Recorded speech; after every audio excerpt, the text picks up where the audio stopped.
MAGA chuds are furious at Green Day's New Year's Eve performance, which saw lead singer Billy Joe Armstrong changing line from hit song American Idiot from "I'm not a part of the redneck agenda" to "I'm not a part of the MAGA agenda."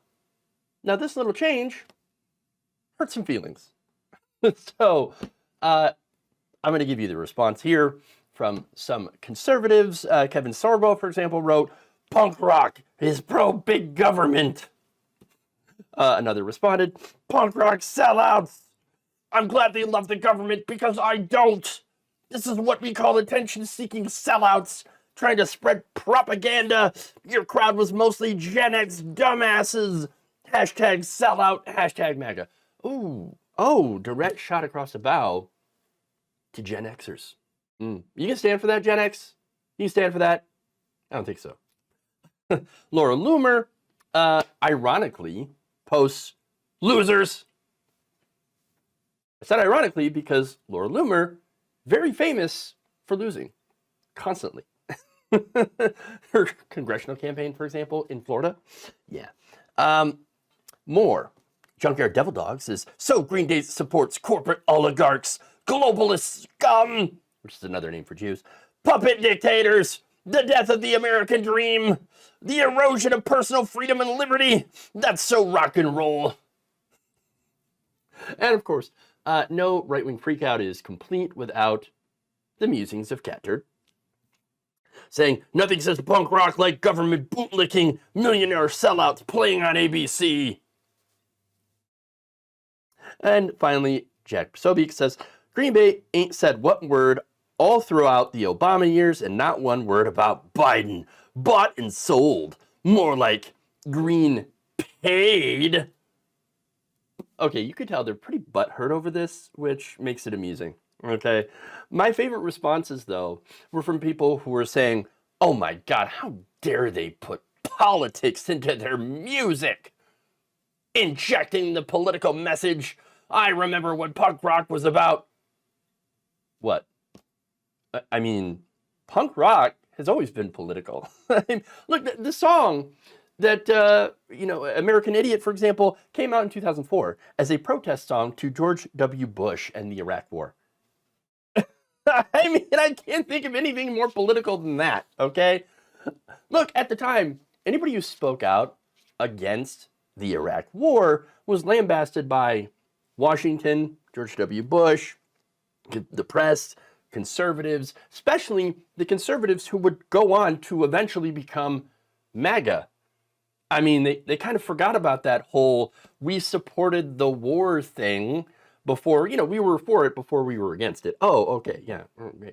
Look, punk rock has always been against conservatism. That's it. Look, by the way, conservatives have always been big government, believe it or not. In the ways of keeping gay people from being able to marry, for example, using the power of government to prevent them from being able to access the same rights as straight couples, okay? How about using big government to prevent women from getting reproductive care, including abortion?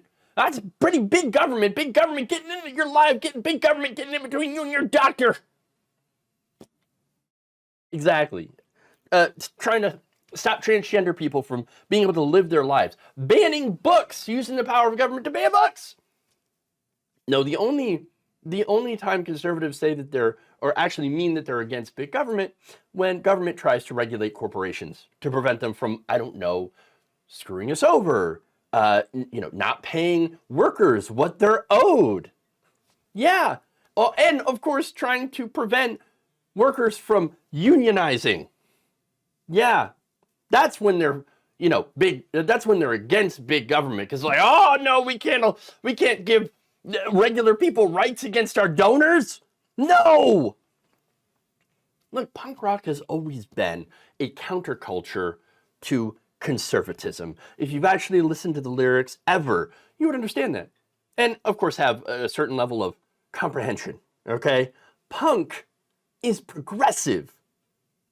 It's pretty hilarious and sad to think that the right believes that they're the punk, they're the counterculture. Oh yeah. No, their entire goal is regressing culture back to where it was nothing more than white Christian, straight males in charge, okay, with 2.5 kids, a wife that works at home, lives at home, whatever, that works in the household, that doesn't actually work outside of the house, a white picket fence, and the dog, okay? Now, the irony about that time that they pine so much for is, guess what?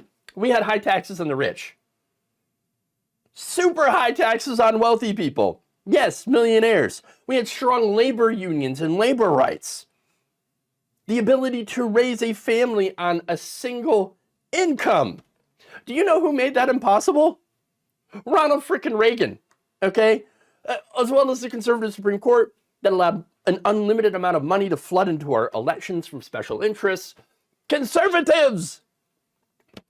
Look, when they ironically talk about corporate oligarchs, they do not realize that their own policies that they have championed have built that. The only thing that they don't like about corporations, the right does, the MAGA movement, is that they say that they're too woke. That's it. That's it. That's the thing behind everything, okay? Look, I would say, though, that they are fighting against the current culture because the current culture happens to be more accepting of people who are traditionally punk, okay? People who are outsiders, okay? Traditionally. And I mean that by people who dress punk, people who are trans, people who are gay, people who don't fit into what's considered to be the heteronormative, patriarchal family type, okay? Those are the people that are punk. That's the culture that punk has always represented and always fought for. Culture now today is a little bit more accepting than what it used to be, okay? Now, fighting against that, now the culture now, which is more accepting, does not make you punk. No, it just makes you wrong.